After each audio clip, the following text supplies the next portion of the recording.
The small blue and green planet appeared on the main view screen of the Galactic Coalition vessel, Harmonious Unity.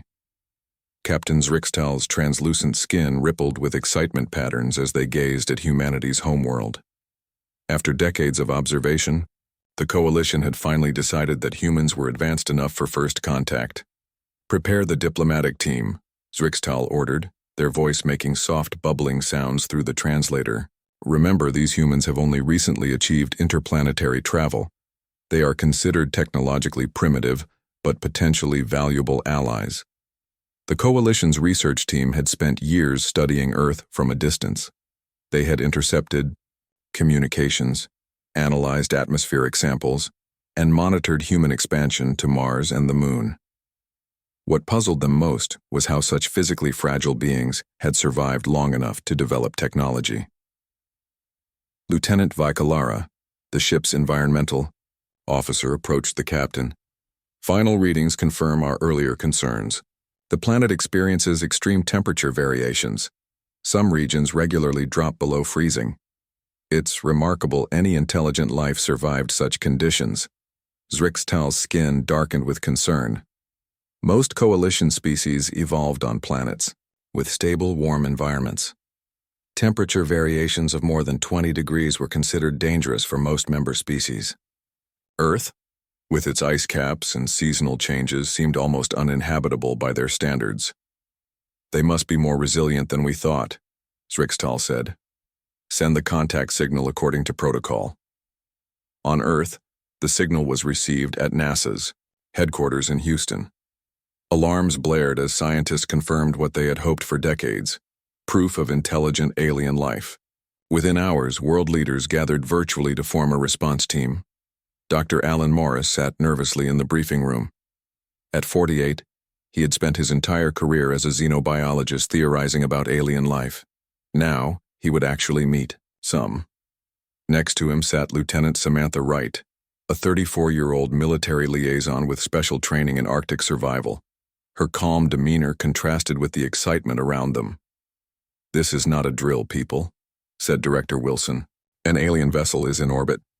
They've requested a meeting on neutral ground, the International Space Station. We need our best and brightest up there tomorrow." Dr. Morris looked at the assembled team: linguists, biologists, military personnel, and diplomats from every major nation. Lieutenant Wright caught his eye and gave a reassuring nod. "We've trained for this," she said simply. 24 hours later, a Coalition shuttle docked with the International Space Station. Human hearts raced as the airlock cycled open. Captain Zrixtal led a delegation of 5 different alien species into the station. Their environmental suits hummed softly, regulating temperature and humidity. Dr. Morris stepped forward. "On behalf of Earth, welcome. I am Dr. Alan Morris, and this is our delegation." The translator devices worked better than anyone had hoped.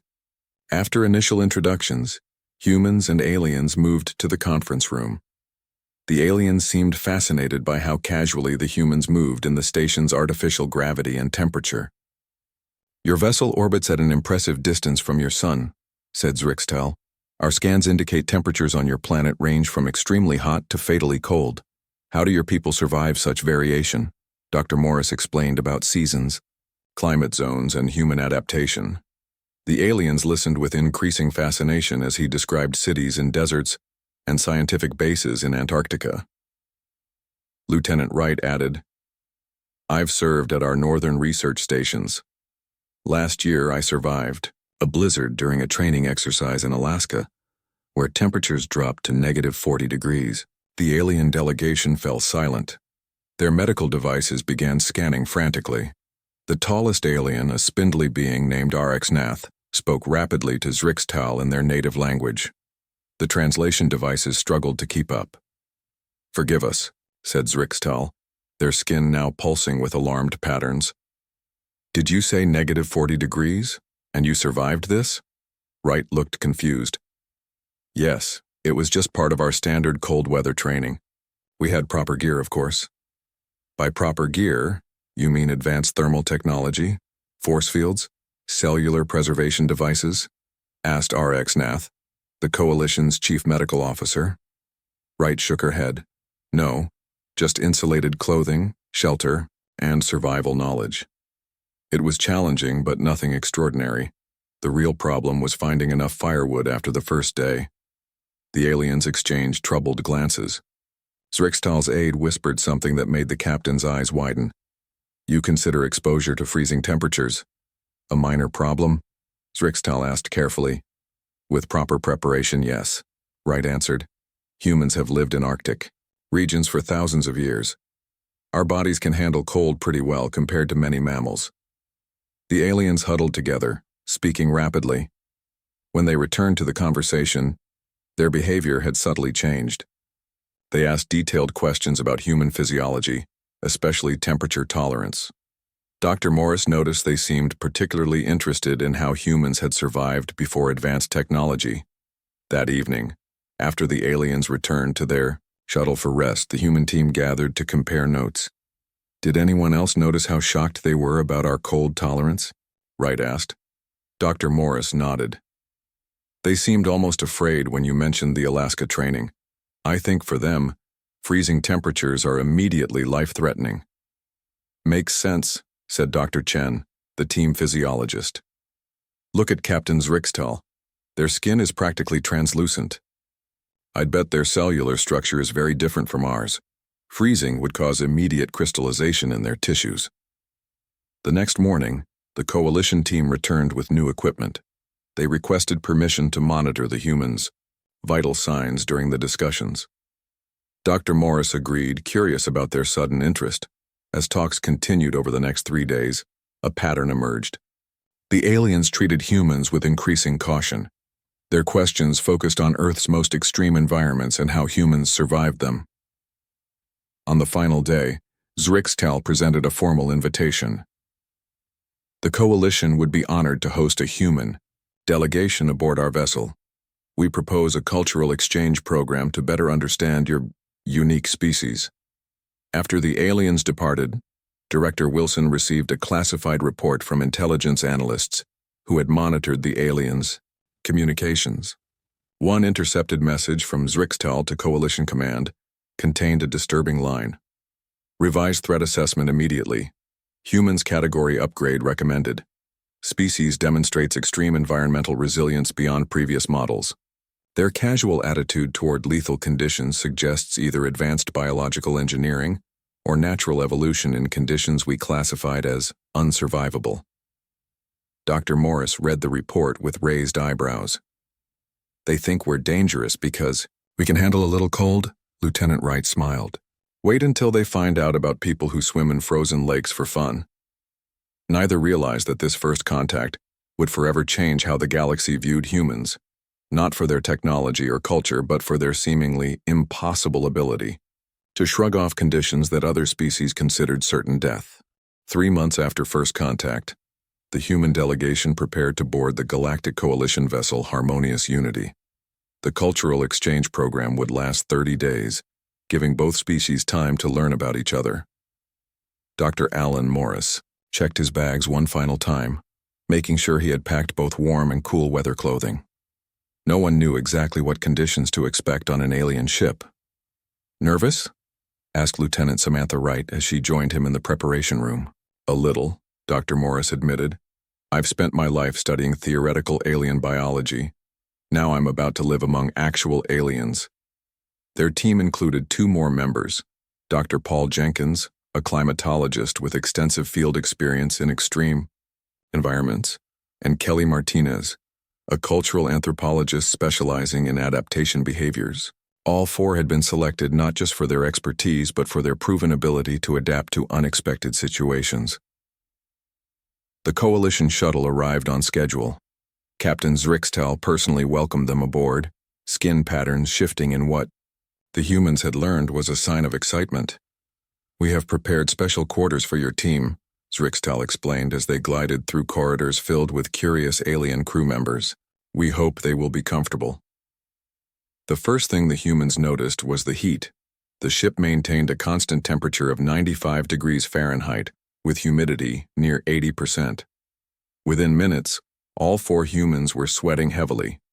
"Is this the standard environment throughout the ship?" Dr. Jenkins asked, already removing his outer layer of clothing. Yes, replied Vakalara, the environmental officer they had met during first contact.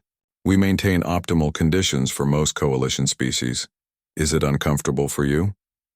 It's quite warm by human standards, Martinez explained diplomatically. On Earth, most humans keep indoor temperatures between 68 and 72 degrees. The aliens exchanged shocked looks. Such cold would be dangerous for many of our crew, Vikalara said. But we can adjust the temperature in your quarters if necessary. That would be appreciated, Dr. Morris said. We can adapt to your ship's conditions for short periods, but sleeping might be difficult. Later, after the humans were shown to their quarters, now cooled to a more comfortable 75 degrees, they gathered to compare notes. Did you see their reaction when we mentioned normal room temperature? Wright asked.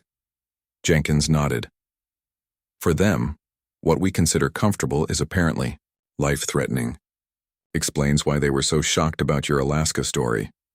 I overheard 2 crew members discussing us, Martinez added. My translator picked up phrases like biological impossibility and temperature resistance anomalies. They're basically treating us like we're superhuman.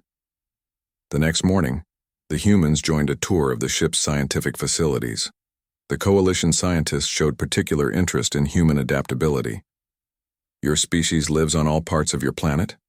Asked Dr. Arktal, the ship's chief biologist. Even in regions where water freezes solid?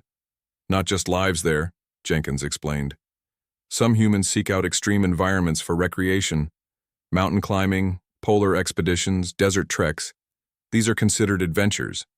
The alien scientists began rapidly taking notes. One asked, and your bodies function normally in these conditions? Within limits, Dr. Morris clarified. Humans can adapt to a wide range of temperatures, but we do have our breaking points. We've just developed technologies and techniques to extend our natural tolerances. That evening, the humans were invited to a formal dinner with the ship's senior officers. The dining hall was kept at the ship's standard hot and humid settings. Though uncomfortable, the humans managed well enough by drinking plenty of water and wearing their lightest clothing. Halfway through the meal, alarms suddenly blared. Captain Zrixtal received an urgent message, and their skin pulsed with alarm. Patterns.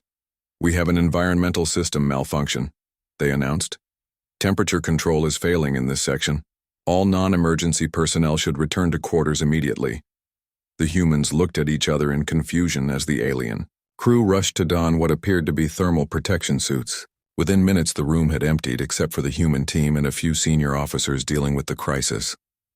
What's happening? Wright asked one of the remaining aliens.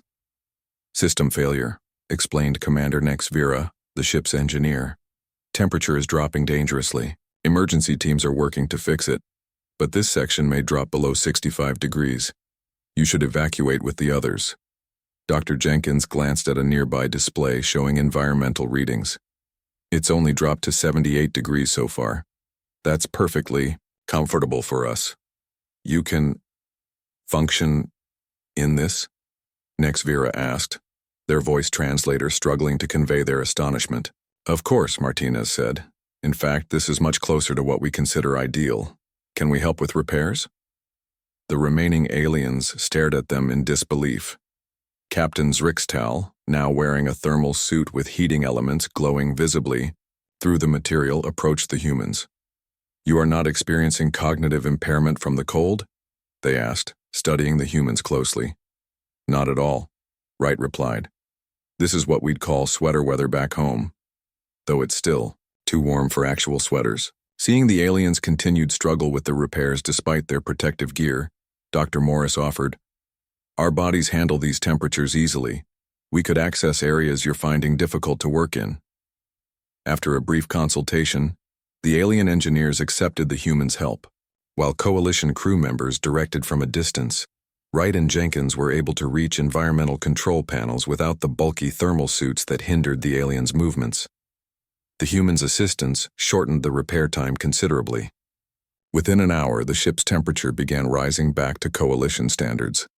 As the aliens removed their protective gear, they regarded the humans with new respect and perhaps a hint of wariness. Later that night, Back in their quarters, the team discussed the day's events. They genuinely thought we were at risk, Morris observed. For them, that small temperature drop was a serious emergency. I accessed some of their biological data during the repair, Jenkins said. Many coalition species have cellular structures that begin breaking down at temperatures we'd consider mild. They evolved on planets with extremely stable conditions. No wonder they've been treating us so carefully, Martinez added. From their perspective, humans routinely survive conditions that would kill most of their species. As the cultural exchange continued over the following weeks, the humans noticed a shift in how they were treated. Coalition crew members asked endless questions about Earth's environments and human adaptations. The ship's scientists requested samples and scans, fascinated by human temperature regulation. What none of the humans realized was that reports were being sent daily to Coalition Command, documenting every instance of what the aliens considered extraordinary resilience. A special classification committee had been formed to reevaluate humanity's status in galactic rankings. The question being debated wasn't whether humans should be admitted to the coalition, but whether they represented a new category of life form altogether, one that thrived in conditions most advanced species considered impossible to survive. 6 months after first contact, Earth prepared to send its first ambassadorial vessel to the Galactic Coalition's nearest outpost. The United Nations space vessel Endeavour gleamed in its launch bay, ready for its historic journey to Europa, one of Jupiter's moons where the Coalition had established a small research station decades ago. Captain Lisa Carter performed a final inspection of her ship. At 42, she had spent 20 years in the space program, but nothing had prepared her for commanding humanity's first diplomatic mission to an alien base. She watched as her crew made final preparations with a mix of excitement and nervous energy. "All systems check complete, Captain," reported Joe Ramirez, the ship's chief engineer. His steady hands had built and maintained engines on 3 different space missions. "Medical supplies and emergency equipment secured," added Dr. Ben Howard, the medical officer. With experience in extreme environment medicine, he had been selected for his calm under pressure. Olivia Gray, the communications specialist, approached with a final report. "Coalition liaison confirms they're expecting us in 72 hours.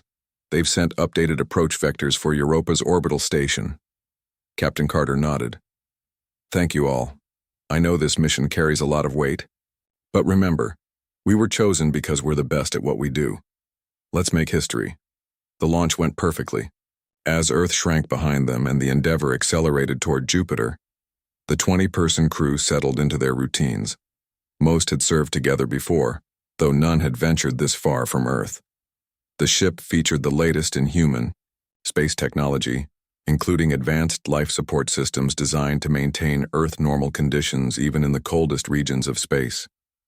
2 days into the journey, disaster struck without warning. The Endeavour passed through an uncharted meteor field near the asteroid belt. Despite evasive maneuvers, several impacts damaged the ship's hull and critical systems. "Damage report!" Captain Carter shouted over blaring alarms. "Multiple breaches in sections 3 and 4. Ramirez responded, his fingers flying across control panels. "I've sealed emergency bulkheads, but we're losing power to life support. Main reactor is down to emergency levels." "Communications?" Carter asked, turning to Gray. "Still functional. Coalition outpost is receiving our distress signal. They're dispatching rescue vessels, but estimated arrival is 3 hours minimum." Carter made quick calculations. With life support failing and power reserves dropping, the temperature aboard the Endeavour would fall dangerously long before help arrived. Already the ship's interior had dropped from a comfortable 70 degrees to below 50 and was falling rapidly. "Dr. Howard, what's our situation medically?" she asked. "No casualties from the impact," he replied. "But with life support compromised, we need to preserve body heat. I recommend moving all personnel to the command deck and sealing it off. We can conserve the remaining power there." Carter nodded. "Make it happen." "Ramirez, what can you do with the engines?" "Main drive is offline, but I might be able to reroute emergency power to maintain minimal heat in the command section. It won't be pretty, but it might buy us some time." Within 20 minutes, all crew members had gathered on the command deck. The emergency bulkheads were sealed, preserving what little heat remained. Everyone had donned their cold weather gear, standard issue on human vessels traveling to the outer solar system. Coalition outpost is requesting status updates, Gray reported. They sound panicked. Carter activated the communication channel. This is Captain Carter of the Endeavour. We've suffered serious damage, but all crew are alive. Life support is failing and temperatures are dropping, but we're implementing survival protocols. The Coalition commander's voice came through, translator struggling to keep up with their rapid speech. Captain, our readings show your vessel's internal temperature has fallen below freezing. How are your crew even conscious? Our rescue vessels are coming at maximum speed, but arrival estimate is still 2 hours and 43 minutes. We understand, Carter replied calmly. We are prepared for cold weather survival. Our suits and emergency protocols should keep us safe until your arrival. A long pause followed before the alien commander spoke again. To clarify, you expect your crew to survive nearly 3 hours in sub-freezing temperatures? Yes, Carter said, looking around at her team. We've got about 12 hours before hypothermia becomes a serious concern. Our suits are rated for much worse conditions. We'll manage fine. The command deck had now dropped to 25 degrees and continued falling as heat escaped through damaged sections of the ship. Crew members had begun implementing cold weather procedures, moving regularly to maintain circulation and sharing body heat in small groups. They don't think we'll make it, Gray said quietly after ending the transmission. They don't understand human tolerance, Dr. Howard replied. For most coalition species, these temperatures would cause immediate system failure. Their biology can't handle freezing the way ours can. 2 hours later, with temperatures now hovering around 15 degrees, Ramirez identified a potential fix for one of the damaged power couplings. If I can reach the junction in Section 2, I might be able to restore partial power to the heating system. Too dangerous, Carter stated. That section is exposed to vacuum in parts. I can use the maintenance tunnels, Ramirez insisted. They're still pressurized. With a good suit, I can make it. After careful consideration, Carter approved the plan. Ramirez, wearing the ship's heaviest cold weather gear, made his way through increasingly frigid corridors. The temperature in the maintenance tunnels had dropped below zero, with ice forming on metal surfaces. Meanwhile, Dr. Howard noticed a problem with the emergency oxygen distribution system. Without proper adjustments, it would fail before rescue arrived. I need to recalibrate the mixture, he explained to Carter. The controls are just outside the command deck. With Carter's permission, Howard worked on the oxygen system in the freezing corridor. The delicate calibration required removing his gloves to manipulate small controls, exposing his hands directly to the biting cold. When the Coalition rescue vessels finally arrived, they found the human crew not only alive, but actively working to repair their ship. Temperature readings showed the command deck at 15 degrees Fahrenheit, what Coalition medical data classified as instantly fatal to carbon-based life. The alien rescue team, encased in complex thermal protection suits, boarded the Endeavour expecting to find only bodies. Instead, they encountered Captain Carter coordinating repair efforts, crew members conscious and functional despite the extreme cold. When the alien medical officer saw Dr. Howard working with bare hands on a control panel, they let out a sound of shock that the translator couldn't process. The officer then collapsed, overwhelmed by what they were witnessing. Is something wrong? Howard asked, quickly pulling his gloves back on. Did I violate some protocol? The lead Coalition rescuer stared at him through their protective visor. You exposed bare skin to temperatures we classify as immediately life-threatening. How is this possible? Captain Carter stepped forward. We appreciate the rescue, but as you can see, we're managing the situation. My crew has performed admirably under difficult conditions. The rescue team hurriedly evacuated the humans to their vessel, which maintained the hot, humid environment preferred by Coalition species. As the humans began removing layers of cold weather gear in the warmth, their alien rescuers watched with a mixture of scientific fascination and instinctive fear. Your survival defies our understanding of biology, the Coalition commander admitted. We assumed no intelligent species could function in such conditions without advanced technology. For humans, Carter explained. Cold is just an environmental challenge we've adapted to face. With basic protection and proper knowledge, we can survive temperatures far below freezing, at least for limited periods. Unknown to the humans, the rescue team was transmitting detailed reports back to Coalition Command. The incident was classified as a Category 1 biological anomaly, the highest priority for scientific investigation. Plans for the diplomatic mission were temporarily suspended, replaced by a new directive. Determine exactly how humans could survive what every other known species considered certain death. In response to the Endeavour incident, the Galactic Coalition proposed a joint training exercise. The goal was to better understand human capabilities in cold environments. After much discussion, both sides agreed to hold the exercise in northern Canada during winter.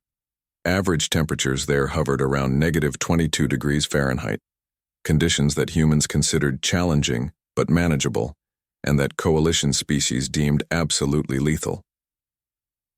The human team consisted of 4 members. Frank Miller and Maria Rodriguez were specialists in Arctic survival with decades of experience between them. Noah Williams and Diane Cooper were regular military officers with standard cold weather training. Their mission was simple: teach basic survival techniques to a volunteer team of 6 coalition officers. The aliens arrived in a vessel designed specifically for the exercise. It resembled a giant metal bubble with thick insulated walls. The ship maintained their preferred hot, humid environment inside, while external sensors monitored the hostile conditions outside. Coalition Commander Vernax led the alien team, all equipped with the most advanced thermal protection technology their civilization had developed. The 2 teams met at a remote outpost established for the exercise. Inside a heated building, the humans greeted their alien counterparts warmly. "Welcome to Earth," said Miller, extending his hand to Commander Vernax. "We've prepared a 2-week program that will gradually introduce you to colder environments." The aliens, even inside the warm building, wore their thermal protection suits. These sleek silver outfits covered their bodies completely, with only transparent face shields revealing their features. Soft humming sounds came from power units that regulated temperature and humidity around each alien. "We appreciate this opportunity," Commander Vernax replied through their translator. "Though many in our science division believe this exercise too dangerous to attempt." Rodriguez smiled. "We'll start slowly. Today we'll just step outside for a few minutes so you can experience Earth winter with your full protection active." The aliens exchanged nervous glances. Medical Officer Talaria stepped forward, holding a scanning device. "Our safety protocols require constant monitoring of all participants. These conditions are considered Class 5 environmental hazard in our classification." Cooper tried not to smile. "We understand. Safety is our priority too." That afternoon, the humans led their alien colleagues outside.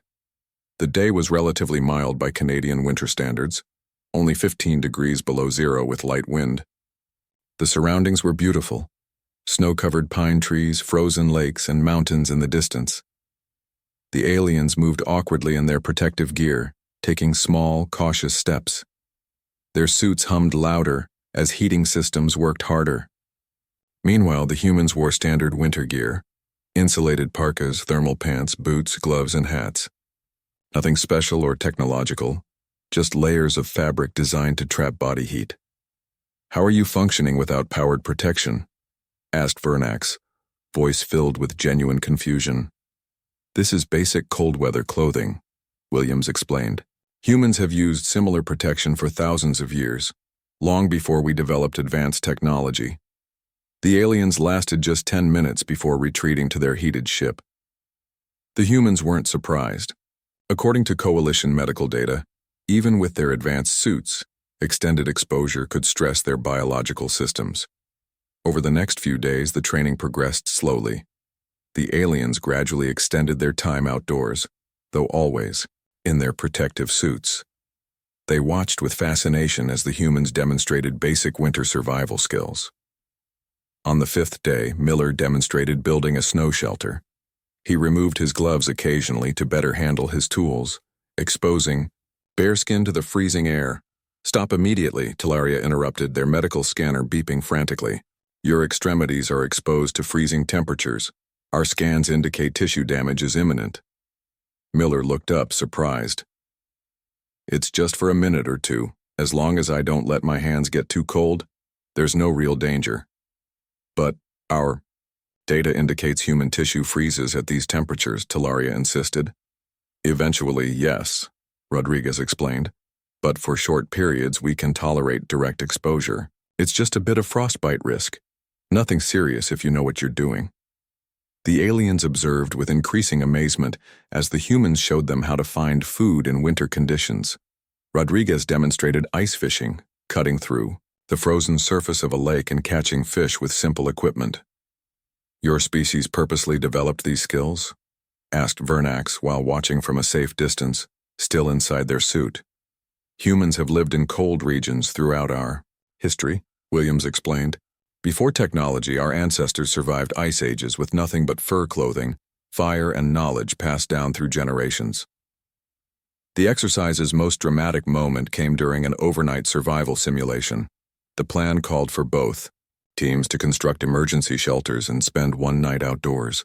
The temperature had dropped to -30 degrees, colder than expected but still within safety parameters for the human team. The coalition officers huddled in their emergency shelters, which looked like small metallic domes. Inside, their backup thermal systems maintained survivable temperatures, though still colder than they preferred. They watched through thermal sensors as the humans built simple shelters from pine branches and snow. Once finished with their shelters, the humans didn't immediately hide inside. Instead, they gathered firewood, built a small fire, and even played a quick game of tag to generate body heat. Their laughter echoed across the frozen landscape as they chased each other through snowdrifts. Your species finds enjoyment in these conditions? Asked coalition scientist Archital, who observed from the relative safety of their heated dome. Some do, Cooper replied, her cheeks rosy from cold and exertion. Many humans enjoy winter sports, skiing, snowboarding, ice skating. In some cultures, it's traditional to go from a hot sauna directly into snow or icy water for fun. This statement caused such alarm that the alien scientists demanded detailed medical scans of the humans to verify no damage was occurring. That night, as temperatures fell even further, the aliens monitored the humans' life signs from their shelters. They were amazed to see stable readings throughout the night, while the coalition officers barely slept, relying on their emergency systems and feeling genuine fear of their surroundings. The humans slept peacefully in their primitive shelters, their bodies naturally maintaining core temperature. In the morning, Coalition Commander Vernax approached the human team as they emerged from their shelters and began preparing a breakfast of hot coffee and oatmeal over a fresh fire. I must confess something, Vernax said, their voice solemn through the translator. When this exercise was proposed, many believed it was a death sentence. Some suspected you of exaggerating your cold resistance capabilities. Miller handed the alien commander a cup of hot coffee, which Vernax could only hold using specialized thermal gloves. What do you think now? I think, Vernax replied slowly, that we have greatly underestimated your species. What we consider impossible environmental conditions, you treat as merely uncomfortable. The coalition must reevaluate many assumptions about biological limitations. What the humans didn't know was that the exercise was being broadcast live to the coalition's Supreme Scientific Council. The sight of humans functioning normally in temperatures that would kill most known species within minutes had profound implications for galactic classifications. Debate raged about whether humans represented an entirely new category of intelligent life, one that evolved in conditions considered too extreme for advanced civilization to develop. 1 year after first contact, the Galactic Coalition convened an emergency reclassification council. Representatives from 37 member species gathered in the Great Hall on Proxima Centauri's second planet. The harmonious unity had returned to Coalition space with Captain Zrixtal preparing to present their findings alongside xenobiologist Dr. Ecloria. The hall buzzed with anticipation. Rumors had spread throughout Coalition space about the strange humans who survived conditions most species considered instantly fatal. Some believed the stories were exaggerated. Others thought humans must use advanced technology not detected by coalition sensors. High Counselor Vipithar called the assembly to order. We gathered today to address the classification of Earth humans within our biological framework. Captain Zrixtal, you may begin. Zrixtal stepped forward, their skin displaying formal presentation patterns. Honored Council, over the past year we have conducted extensive observations of humans in various environmental conditions. Our findings require a fundamental reassessment of our understanding of intelligent life. The main screen activated, showing footage from the first contact meeting.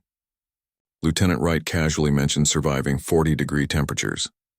Next came video from the Endeavour rescue, with humans working in sub-freezing conditions without advanced protection. Finally, they showed scenes from the Canadian winter exercise. Dr. Ekloria joined Captain Zrixtal at the presentation platform. Humans don't just tolerate temperature variations, they evolved with them, she explained to the stunned council. What we consider lethal environmental extremes, they consider minor inconveniences. A murmur spread through the assembly. Many councillors appeared disturbed by the implications. Most remarkably, Dr. Ekloria continued, humans have thrived on a planet with seasonal temperature variations of over 100 degrees. Their cellular structure includes natural antifreeze compounds. Their bodies generate internal heat through shivering and specialized fat tissues. Even more surprising, they can acclimate to different conditions over time. The screen displayed more evidence. Joe Ramirez repairing external ship components, in near-vacuum conditions with only a basic thermal suit. Diane Cooper climbing a mountain in below-freezing temperatures for what humans called recreational purposes. And, perhaps most shocking, Dr. Ben Howard swimming in northern Pacific waters as part of what humans called polar plunging. This behavior is voluntary? Asked Counselor Trzak of the methane-breathing Valerians, their translator struggling to convey their disbelief. Yes, confirmed Dr. Ekloria. Many humans seek out environmental extremes deliberately. They call it challenging themselves or building character. Some even compete to survive in the harshest conditions. The council chamber erupted in confused discussions. High Counselor Vipithar had to signal several times for order before the assembly quieted. The scientific implications are profound, Zrixtal continued once order was restored. Humans evolved on a planet that experiences regular freezing conditions across much of its surface. Rather than developing technology to avoid these conditions, they adapted biologically and behaviorally to survive them. This suggests an evolutionary path fundamentally different from all known coalition species. Dr. Ekloria highlighted several key points from their research. Humans can survive temperature ranges that would kill most of our species instantly. They developed cold survival techniques thousands of years before advanced technology. Their cultural practices often celebrate enduring physical discomfort. And perhaps most importantly, they consider all of this normal.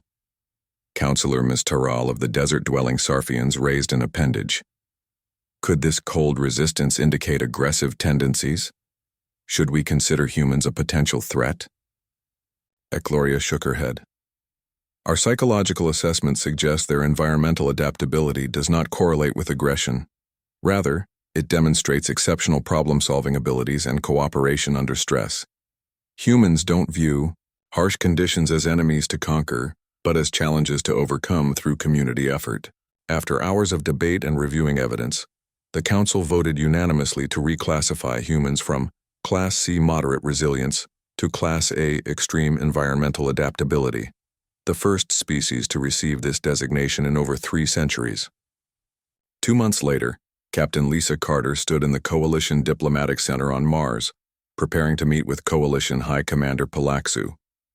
As Earth's newly appointed ambassador, she represented humanity's official entry into galactic relations. The temperature in the meeting room had been set to 75 degrees, a compromise between human and coalition preferences. High Commander Palaxu entered wearing only minimal temperature regulation equipment, a gesture of diplomatic respect. Ambassador Carter, Palaxu said, extending a 3-fingered hand in the human greeting they had learned. It is an honor to formalize relations between Earth and the Coalition. Carter shook their hand firmly. The honor is ours, High Commander. Humanity looks forward to a productive partnership. They sat at a table prepared with refreshments suitable for both species. Plaxu seemed to study Carter carefully before speaking. I must admit, Ambassador, we underestimated your species' resilience. What we considered impossible survival conditions, you treat as minor problems. Carter smiled. That's just human nature. We adapt to wherever we find ourselves. It's how we've always survived. This adaptability is your species' greatest strength, Plaxu observed. The Coalition has never encountered a spacefaring civilization that evolved in such variable conditions. Most intelligent life arises in stable environments, developing technology before facing environmental challenges. Earth has never been stable, Carter explained. Our ancestors survived ice ages, volcanic winters, and climate shifts with nothing but fire and determination. Later, we built civilizations in deserts, jungles, Arctic regions, and everywhere in between. Plaxu nodded thoughtfully. This explains much about your approach to problems. Where we see insurmountable obstacles, you see temporary challenges. Their meeting was interrupted by an aide bringing an urgent message. Plaxu read it quickly, their skin shifting to excited patterns. It seems the Council has approved our joint expedition proposal, they told Carter. The first human coalition scientific mission to Neptune's moon Triton will proceed next month. Carter raised her eyebrows in surprise. Triton? Its surface temperature averages -391 degrees Fahrenheit. I thought coalition policy prohibited exploration of such extreme environments. Normally, yes, Plaxu acknowledged. But with humans as environmental survival experts, previously impossible missions become possible. Your people will handle all extravehicular activities while our scientists conduct research from protected environments.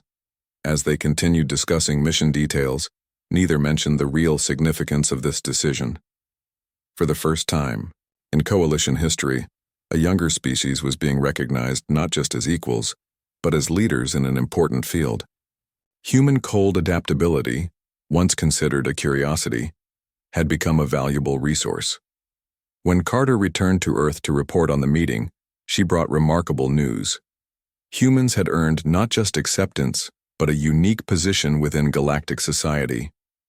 The beings who once viewed Earth's environments with terror now sought human assistance to explore cold worlds throughout the galaxy. We spent centuries looking to the stars and wondering if we were alone, she told the United Nations Secretary General. Now we know we're not alone. But we also know that what makes us uniquely human is more valuable than we ever imagined. 3 months later, a joint human coalition vessel departed for Triton. As the ship passed Jupiter, the human commander received an unusual request from his alien colleagues. The coalition scientists wanted to observe a human tradition they had heard about, an ice cream celebration party. The commander laughed as he authorized extra freezer space for the event. Only humans, he reflected, would travel to the coldest places in the solar system and bring frozen treats to enjoy along the way.